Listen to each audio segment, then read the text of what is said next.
My first interaction with Beetlejuice was at a Halloween party when I was like 6, and I was dressed up as Dorothy from The Wizard of Oz, and I saw this drunk guy in his 40s with like bleeding makeup, and it terrified me. I had a nightmare about that man, like a recurring nightmare. That's how I remember Beetlejuice. Did not want to watch the movie, and then when I was like 9 or 10, I finally saw the movie, and I thought, oh, I really like this. Like, it's not that scary. Did the nightmares then disappear? Yes. Isn't that all of that? Michael Keaton cured my insomnia. I was the audience when Beetlejuice came out, and it was the first time I had seen sort of what I was, we're the same age, I saw something, I was like, oh my God, I relate to this teenager. It was the first time I'd seen that kind of, misanthropic youth. When Justin, I was so thrilled when he said yes, when he came on, because I was really trying to figure out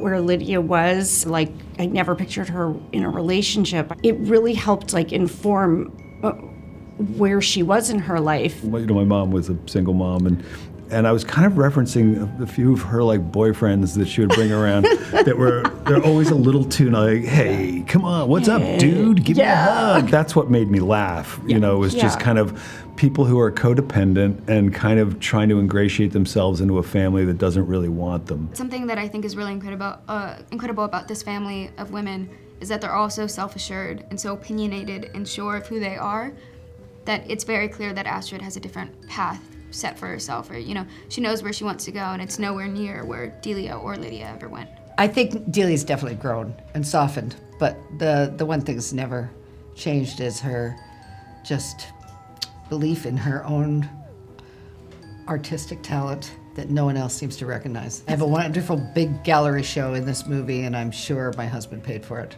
To me, Dolores is interesting because she has a duality. I mean, she's scary but also funny, and she's a metaphor of life because we all have emotional scars, and she's full of scars, but she's strong and she's coming back.